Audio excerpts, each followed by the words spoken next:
So the police are investigating what happened at Glastonbury. As you will know, the Health Secretary Wes Streeting said at the weekend that he was appalled by what he saw at the festival. But he also said that the Israeli embassy needs to get its own house in order, citing what's happening in Gaza and in the West Bank. What did you make of those comments? Well, I have to say, obviously, it's disappointing that every time something outrageous, like those anti-Semitic calls, death calls, violent calls, needs to be somehow balanced politically. Because, and I understand, I'm a politician as well, the voters, and to please the voters, and many politicians are worried about their seats, but I don't think it's just disappointing to us. I think the first thing they should think about, is what's right. And in that case, in such a case of anti-Semitism, a violent call of death, genocidal calls, I think it should have been far more obvious. Minister, he did roundly condemn it, as many people here on all sides of the political spectrum have. Let's just play the clip from Mr. Streeting at the weekend, and we'll talk again off the back. I'd also say to the Israeli embassy, get your own house in order in terms of the conduct of your own citizens and the settlers in the West Bank. I think there's a serious point there by the Israeli embassy I take seriously. I wish they'd take the violence of their own citizens towards Palestinians more seriously. So continuing to condemn there, but also talking about settler violence. What's your response to that? Well, as I said, it's very sad. I think that if politician thinks that they need to somehow, when they're calling racism outright, to somehow balance it, to please a political crowd or some of their voters, I think it's sad. It's disappointing. I mean, Ms. Haskel, he may well believe what he's saying. It may not be a politically expedient. He may well think that while it was abhorrent what happened at Glastonbury, there also needs to be more focus on what's happening in both Gaza and the West Bank. He also specifically referred to Israeli settler terrorists. Those are the words that he used. The UN's humanitarian office say that 850 Palestinians and 40 Israelis have died in the occupied West Bank since the Hamas attacks from the 7th of October, 3 in Kafir Malik just last week. Does Israel have a settler terrorist problem? Look, first thing, I think that with such calls, anti-Semitic calls, and somehow it's been normalized in British society, I think the last thing, should be done is to somehow making any kind of comparisons or any kind of something that might imply for justification for violent calls or racist calls at a festival. That's the first thing. If you want to talk to me about the actual case of what is happening, we've condemned it, the government, almost everybody have condemned it. This is something that shouldn't happen, but that happens on the margins and the extreme, okay? This is a very, very rare case of what had happened, and Israel, as a Western democracy with an independent judicial system, a very robust judicial system. If someone broke the law, they were arrested, people will be persecuted, and they will have to pay for a crime they committed, any crime. And it doesn't matter whether they're Muslims or Jewish or Christian or Bedouins. Israel is ruled by the rule of law. And as you've seen, the Israeli judicial system is a very, very strong one and very independent one, and we take it very seriously. To try and take such an extreme, unique case that is extremely rare and somehow put it in another sentence that might sound like it's justifying a cause in England, that are anti-Semitic calls, genocidal calls, outrageous death calls, I think it's not just unjust, but, it's shameful. Ms. Haskel, as you say, it has been condemned by the Prime Minister, Benjamin Netanyahu condemned by the President as well. What happened, Yair Lapid also said that the most serious threat to Israel doesn't come from Iran or Yemen, but from within us.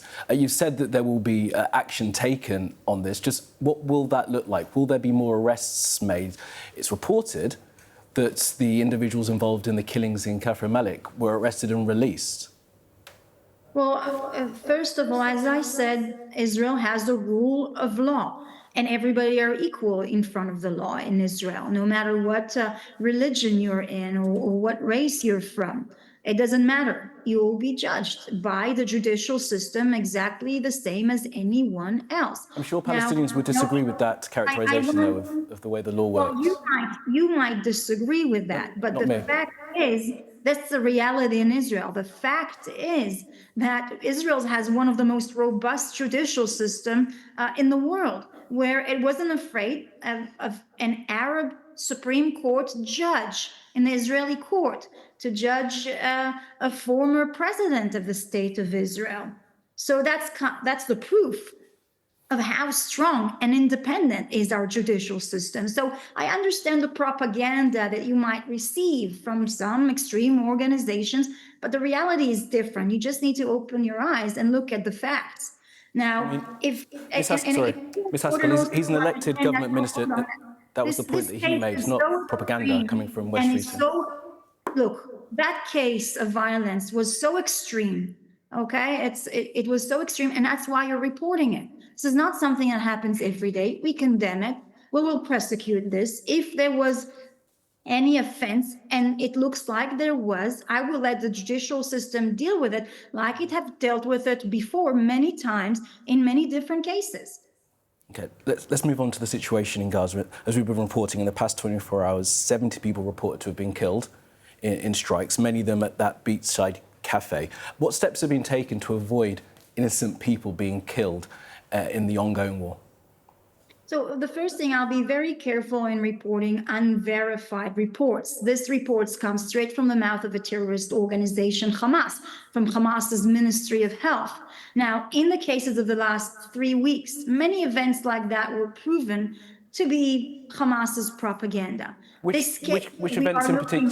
Sorry, Ms. Haskel. Which events in particular are proven to be propaganda? There were many events. I was actually. Can you name one? I was interviewed with you just, I think it was 4 weeks ago, when you put me online about a certain accusation about an event inside a humanitarian zone or in the humanitarian distribution centers. I was literally 3 minutes after you put the headline there, and about 3 hours later, it was reported that that was absolutely fake. So that happens, okay? Now, and you've apologized for it as well. It happens, I understand. Sometimes you take the headlines from Hamas's Ministry of Health, which is a terrorist organization. In this particular case, the IDF is investigating in, because it's not verified yet. It's very difficult to share some information, but you know what? I have some information who hasn't come out yet, and I can tell you that it looks like this strike was actually targeting a commander of the naval force of Hamas with 8 of his terrorists. Now, we are still looking into the details because the media is spreading a lot of misinformation also about damage, the amounts of civilians and anything like that. So we need to verify that in depth. And once it's verified, I'll be briefed about it and I can share that information with you more accurately. Ms. Haskel, you know, we'd really appreciate that.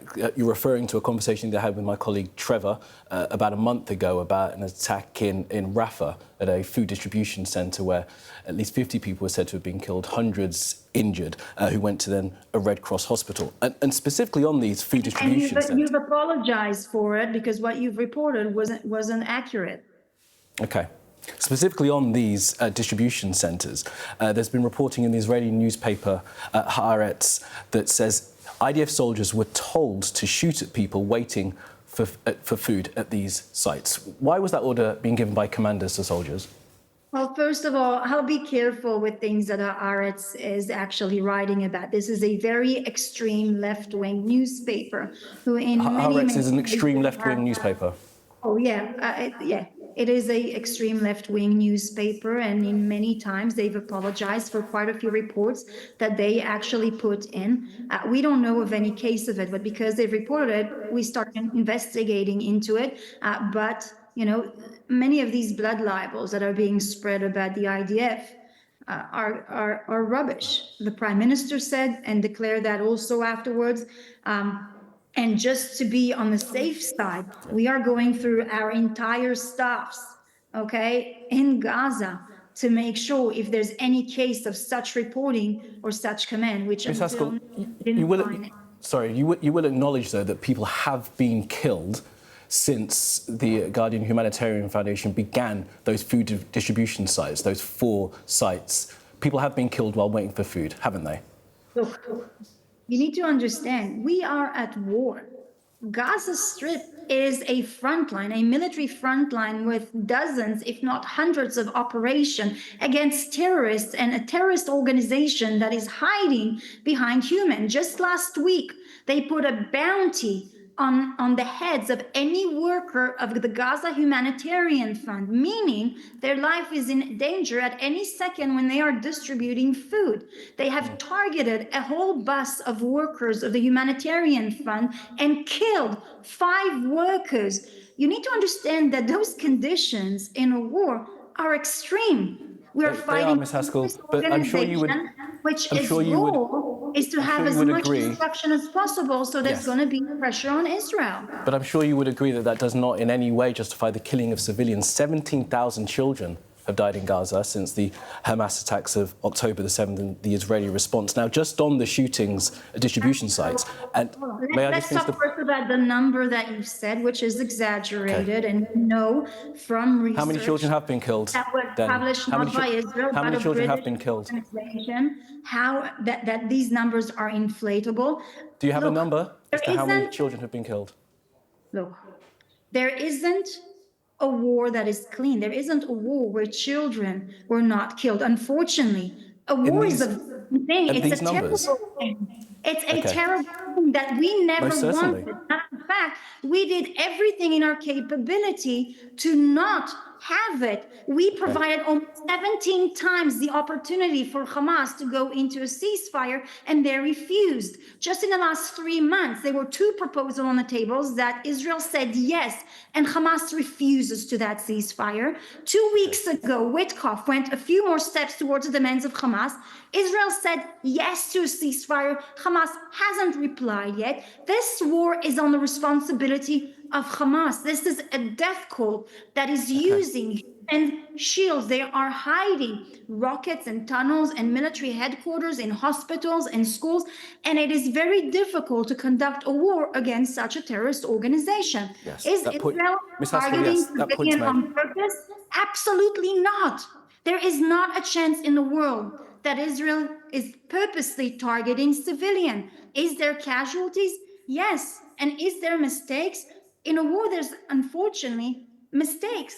What will happen when this war is over? Sorry, when this war is over, what will happen to those that have been found to have been responsible for the, as you say, unfortunate civilian deaths?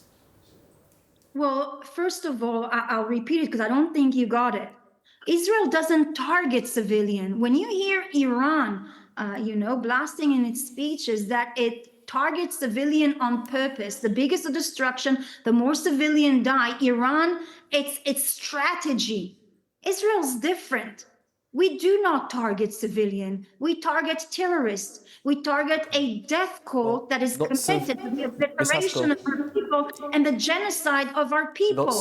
Lots of civilians have been killed as a result of the response. Well, unfortunately, civilians were killed unintentionally when we were trying to fight that death cult that is using them as human shields. Let's move on to my final question then. And you need to understand that.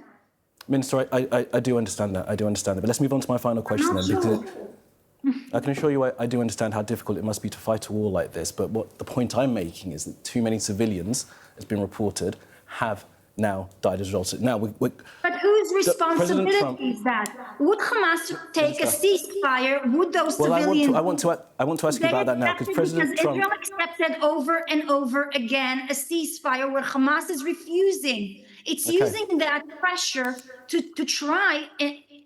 Look, you need to understand. When you're fighting a Hamas, a jihadist terrorist organization, their greatest achievement is to die as a martyr. They are proud of it. This is not a civilized organization. These are people who don't believe in the same moral. They don't have the same moral compass as me and you, who cherish life, who value life, who fight for life. They're fighting for death. And that makes a whole lot of difference. Minister? They are using their population as a tool of war. This is on their responsibility. Minister, let me move on to the final question. President Trump is due to meet Prime Minister Netanyahu next week. You've talked about the process ongoing. I think the Egyptians are involved as well in this stage. President Trump has called for there to be ceasefire. How close are the two sides now to agreeing terms, and what comes next after, hopefully, a ceasefire is signed? Well, you know, that's the thing, you know, Hamas's logic is very different. And so it's very difficult to deal with a terrorist organization whose greatest achievement is death. There's been a couple of proposals on the table we've been discussing, including a ceasefire just, it's now more than 2 weeks ago, that we've said yes as well. In the long term, I think it's very reasonable, you know, the demands that we've put since the start of the war. The fact is that if those demands would have been met even almost 2 years ago, there wouldn't have been a war. And that's the first thing, is to bring back our family members who are being held in the dungeons of torture of Hamas for almost 2 years, being abused, starved. And the other one is that Hamas lay down their weapons. This is a death cult who committed the worst massacre of Jews since the Holocaust, who said they'll repeat the 7th of October over and over again. My children will never be safe if they continue to rule in power in Gaza and continue to build their military power for our destruction. This is their goal. Okay. So I think those two are very reasonable demands, especially after everything we've been through. I hope we're closer. I mean, Trump has put in the past enough pressure on Hamas, including pressure on Hezbollah, to force them to a ceasefire. And I really hope we'll be able to do it again. I'm sorry to interrupt, but we've run out of time. But Sharren Haskel, Deputy Foreign Minister, thank you very much for joining us this morning. Thank you.